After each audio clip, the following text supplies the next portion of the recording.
You have been a leader in getting people together in the community, people of all races, colors, ethnicities, and disabilities, and of all genders, and I really admire that about you. So I'm essentially coming to you as the president of Arts Falmouth saying, how can we be more inclusive? How can we get more people of color, more people with disabilities involved in the arts?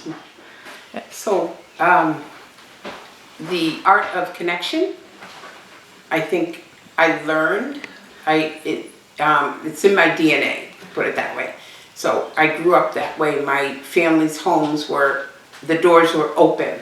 So not only did they say they were open, but they were actually open to the community, to people of all races, genders, abilities. And when my mother called for people to show up, she knew how to gather them, right? So there's an art to connection, I think, and I think everybody possesses that art. And I just don't know that everyone knows how to or is willing to activate that art, right?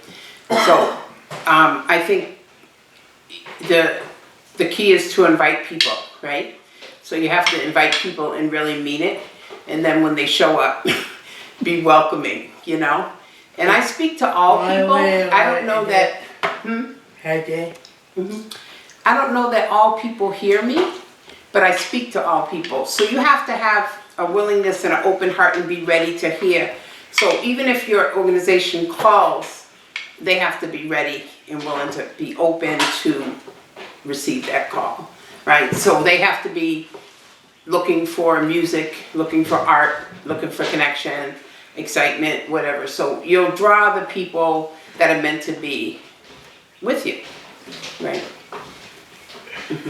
So you have done some TV shows and some conferences to bring those people together. Yes. And what have you learned from your series, which is called? Driven Women? Well, Driven Women, but the one you're doing now. Oh, Conversations That Matter. Yeah, Conversations That Matter. What have I learned? Yeah. That conversations do matter, that people want to talk and be heard.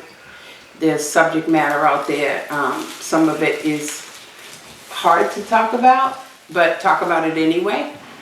You know, I learned to listen and to call on people to listen. Do more listening than talking, you know, and then really hear what people are saying, right?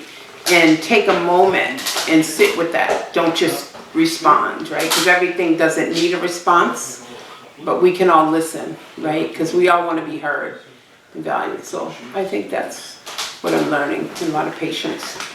So what kind of negativity have you encountered on the Cape in terms of being a person of color, in terms of Chase's experience?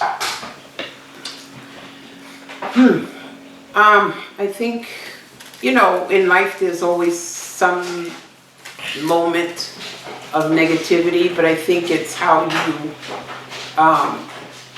deal with that, right? I think that, you know, I walk around with a positive energy, so I'm looking to attract that most days, you know what I mean? Not every day, but most days. So I think we attract far more positive than any negative.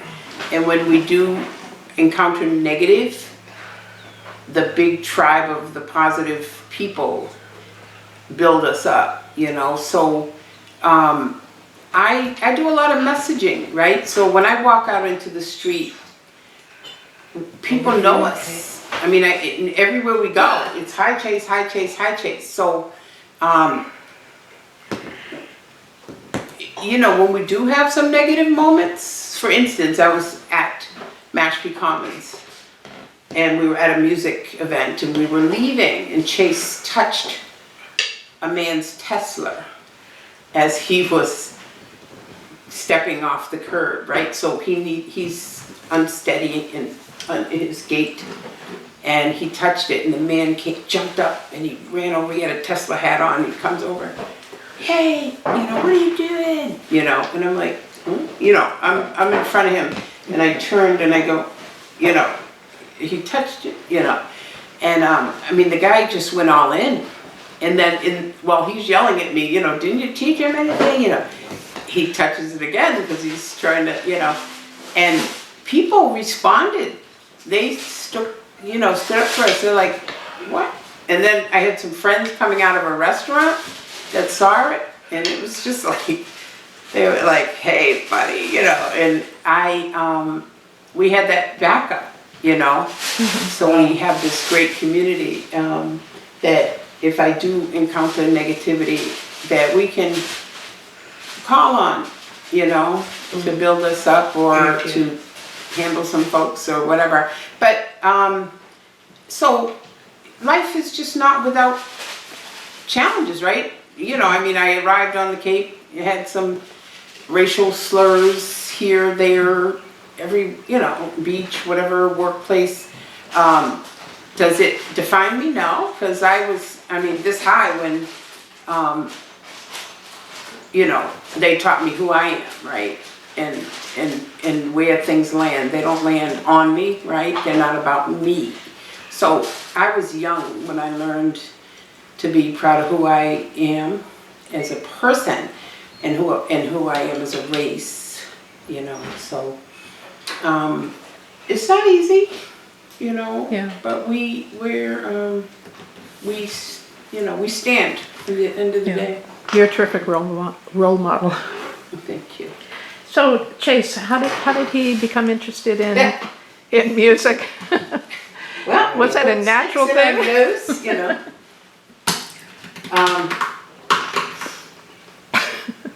Take that, Chase.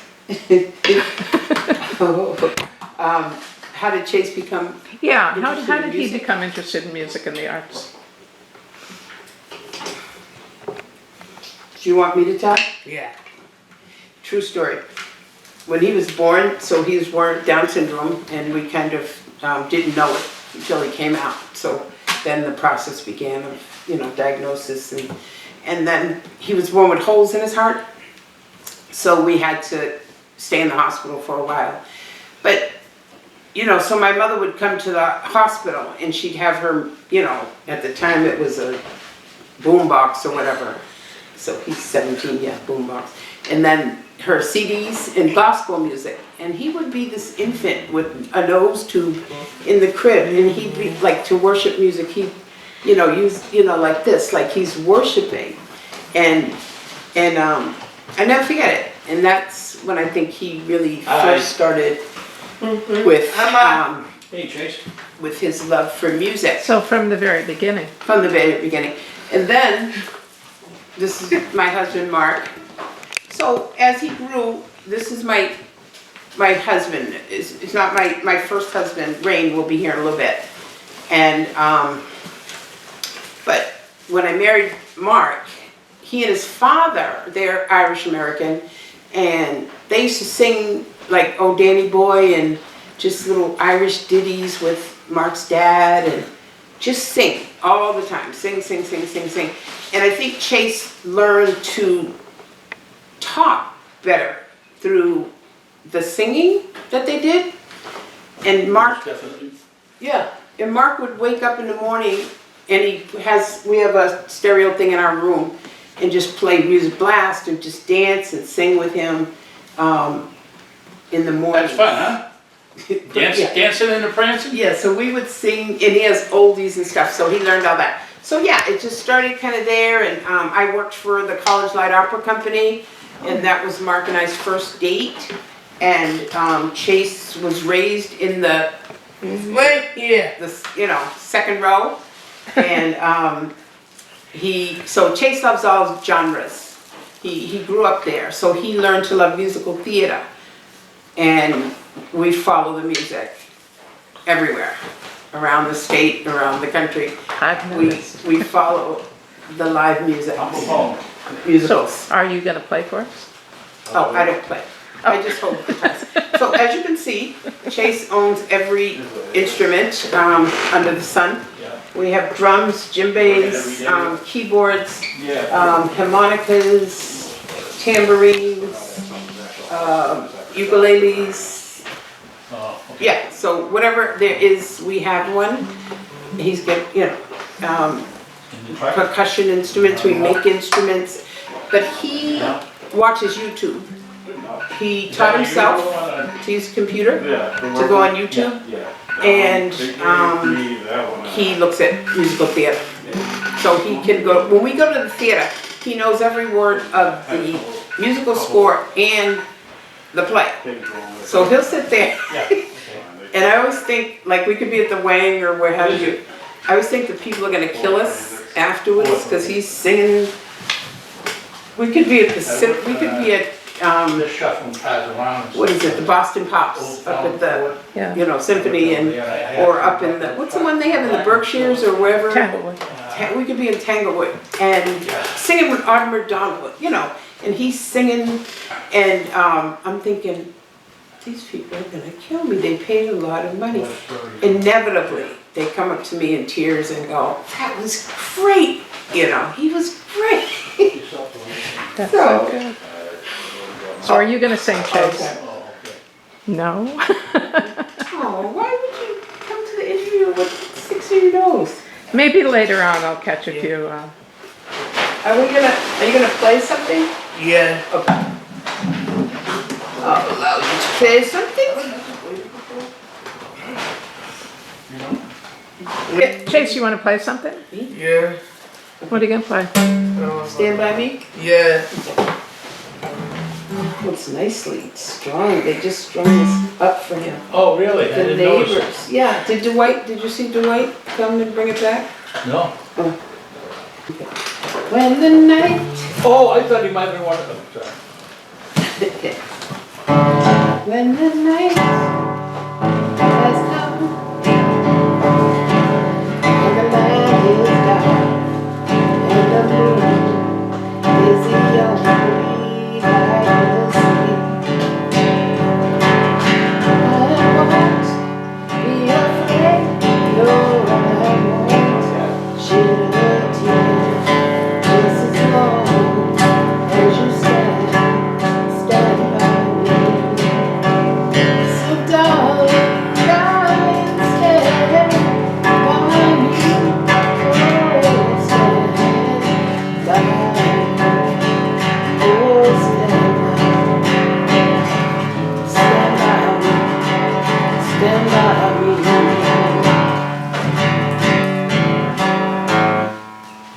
Next. Yay! So anything else you wanna talk about the, Yeah. people with disabilities community on the Cape? Yes, yeah. So I've been working for years now to get the message of inclusion out and what that means to me and Chase. And that means not only opening the doors and saying all are welcome, but opening the doors, allowing people to come in and helping them to be successful once they're within you, particularly if they're joining you in your musical groups, in your theater productions. I think everyone should be welcome to try, or there's something that everyone can do within a production. We have to open the doors for everyone to be able to participate. I think when people see themselves, they're gonna come to the show. It's simple as that. Yeah. When people see themselves, they're gonna join you, right? So when I open the door to my home and I say all women are welcome, all women. So you have Brazilian women, you have, South African, and you think they're not on Cape? They are. When I have a party, every cultural race, all of them show up. They do. And they celebrate and have fun together, right? I have 3 events a year for women here in this house and yard. That's one thing, but invite people, help them to be successful. There's organizations. One of my good friends, Lisa Drennan, she'll be here soon, and she has a company called Merge. Say the organization again? There's a company called Merge, Disabilities, right? And she trains organizations, social and recreational, which music falls under, and theater, to be successful in being inclusive. She trained you how. You know, she has a consulting firm. So people need to access the expertise in how to do this. Because it's not hard and it can be done and we need to do it. It's very necessary. Open the doors to all. Chase wants to be in productions to his ability. So he was going to be at his first live show, Susical the Musical. We worked long and hard for months. We got the okay. We got the money to hire an aide to do it with him. We found an aide, quarried an aide, hired an aide, worked for months with the cast. He had a blast. And then like 2 weeks before the production, COVID hit and things were shut down. Will that production be starting up again? I doubt it because a lot of the star cast were seniors. So that at particular school. production. That was Mashpee High School? Yeah, the lead people were seniors. And a lot of the cast were, you know what I mean? So they will rise again and do musicals. He will be in a musical before he graduates. But I don't know that they'll do Susical, to tell you the truth. I never liked Susical, but you know what? It fit him because there's a lot of movement in music. But I've seen it live, you know what I mean? Everything I see with him, I see 5 times. And that was one of my least favorite things in the world to see. You know, yeah. So. Yeah. Have you ever taken him to Arts Alive? Our big event on the library lawn. We have it, Arts Falmouth produces this 3-day craft fair and musical event every June. Well, we're not doing it this June, but we're doing it in September. So I'll make sure you get invited. And I will talk to you about how we might make something more welcoming for Chase. Yeah. So that would be great. I mean, have you ever seen people, you know, little kids, they bang, you know, with different percussions or whatever. So say if you had people with disabilities, you know, whether it's Fairwinds or the nursing home or whatever, and you had a little ensemble with them and they just had different instruments and they got to do their thing and get a clap too. That's not inclusion, to tell you the truth. It's not. When you put a whole bunch of people, like-minded people, like that, that's not inclusion. But when you add a couple to maybe to do whatever they're good at, to join an ensemble, then that's inclusion. You help them to be successful at the level that they are. That's inclusion. But yeah, I mean, see, this is what we have to create, though. We have to create what we want to see because sometimes it doesn't exist. And people are saying, they want certain things, you know, for seniors to do with kids or whatever. So we just have to create it. But who is it? Amy, what's Amy's last name? And she had Tones in Motion. So she was in all of the, hi, Betsy. I'll let you go soon. Well, she does, she's music, you know, one of Chase's friends, and she does, leads the choir at McCoy Congregational Church. Yeah. Businesswoman. Let me ask you one more question. Do you think that music, as well as being fun, can be therapeutic? It is therapeutic. This is the way he sees the world. If we didn't have music, I don't think he would be as even alive as he is. You know? No. I think music has been life-saving, for him. That's great. And for us, you know, we just find so much joy in it. Oh, definitely. Music's everything. Everything. On that note. You know, so you have people of color already at it, right? Because you have Kim Very Moberg, few. right? But they're there. So you have people of color already. And you may even, as defined, have people with diverse abilities already as defined, right? Because if I were playing with you today, I would be a person with a disability, you know, a little bit. So you probably have as defined, right? Because people have different things, right? They have bipolar, they have different, you know, they have, you know, different things that people don't see. So there's disabilities that people see and don't see, right? So give yourself a little slack, right? but you want to really amplify what you're already doing so that it's understood that all are welcomed here. It's early, am I at the wrong time? No. Oh, this is where it's right here. I was just talking about you in the interview. She trains, she's the one with the consulting business that trains in inclusion. We're talking about how to draw more people to her organization, Arts Falmouth, and they do music and they, you know. It's called Arts Falmouth. We do a Right. number of community events, and we're just trying to gather more people together. Sure, absolutely. So they're adding people with diverse abilities, you know, people of color. So I was telling her that when you try to do things like this, sometimes you need some expertise to show you how. And with little tweaks, you're bringing people in and then allowing them to be successful, not creating, like the first example I gave you, and then I had to go, no, that's not what you want to do. But you do want to invite folks to do and work, help them to be successful in whatever they are doing. Yeah. Yeah. Do you want to add anything? Yeah, no, it's the intentional work that an organization would want to do to really welcome and then engage and then support people with diverse abilities or any type of, any dimension of diversity, right? So it is, an organization has to work a little bit at it, but it's just little tweaks that you can do. There's principles of inclusion that an organization would kind of adhere to, and then using some strategies to be successful. So if Chase wanted to join in a group or a class, that everybody would have the tools and confidence to welcome him and engage him and support him to be successful. That's what it's about. I think our community should have everybody have the opportunity to participate together. See, this music thing, right, is this village of music, right? So Betsy is the worship Sit down, leader. it would be better. Oh, yeah, at Wacoit Congregational Church.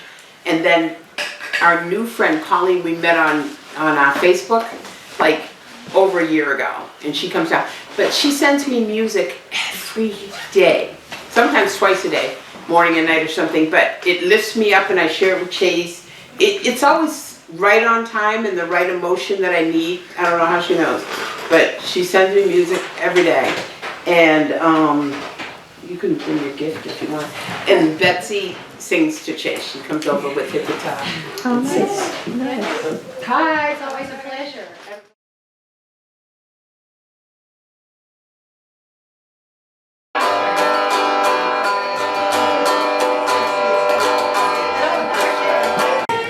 It's my birthday to you.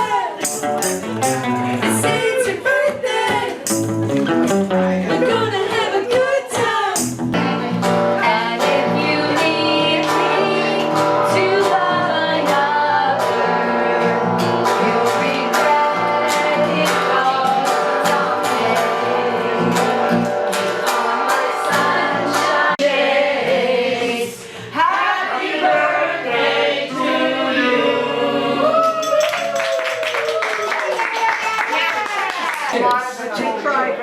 Okay, yeah, that's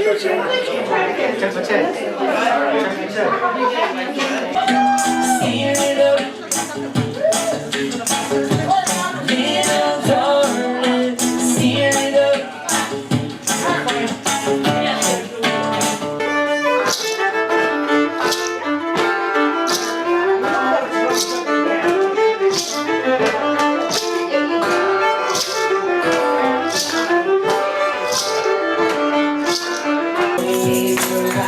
All night long.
introduced Lisa Drennan to me at Chase's birthday party, she and I talked further on Zoom.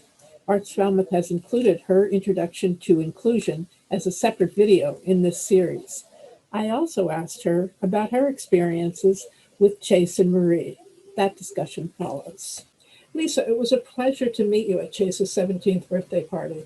Thank you for stopping by via Zoom to talk a little more about your work with Chase and Marie. Had the opportunity to meet Marie right when I was starting Merge, which was one of the blessings of my career and my advancement of my company, because she is just a remarkable connector.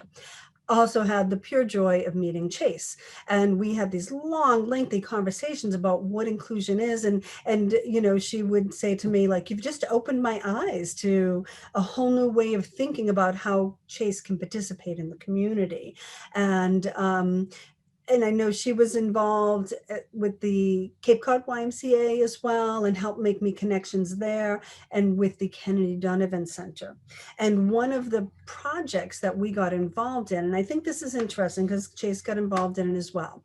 Now, Chase, and this is all by choice, right? What people are comfortable with. Chase participates in some specialized or adaptive programs, meaning it's just with other people with disabilities, but he also has participated in integrated, which means that he might have a staff or a small group that are supported to then go into a, like, say, a camp.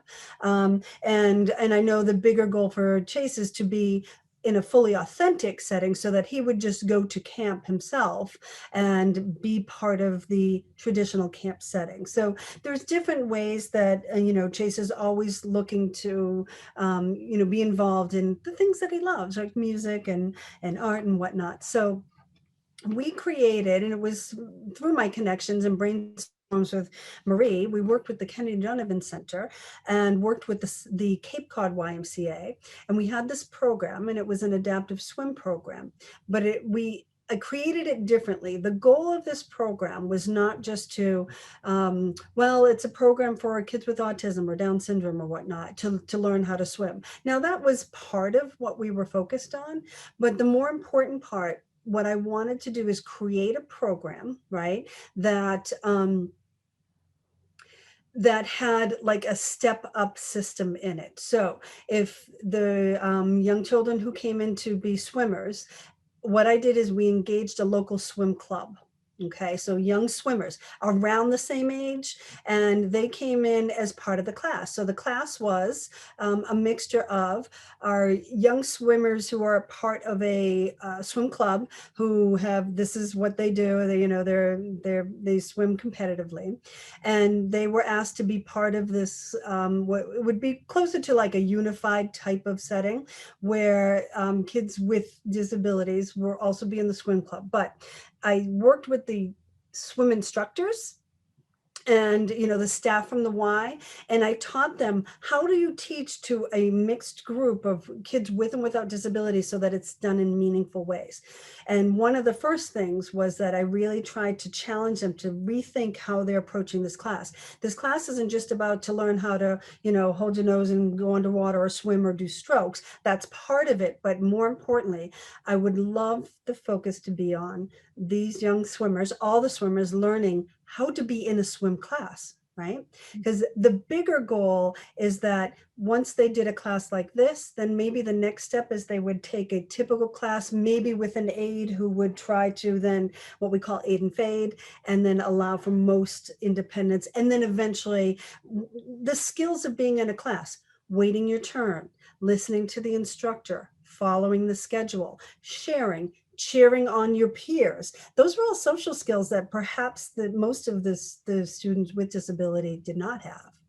So that was the focus of the class and would be reiterated. And as they kind of leveled up, that would be the goal of it eventually, for them to go to the next step, which is maybe, you know, rather than one-to-one, they would be one child with a disability with 4 other kids without, and they'd be modeling off of those other kids and learning, and then eventually be able to be in a swim class on their own because they've learned how to be in a swim class. So that was, unfortunately, COVID hit and the classes we didn't get to bring it to the full fruition of what I wanted, but that was the idea.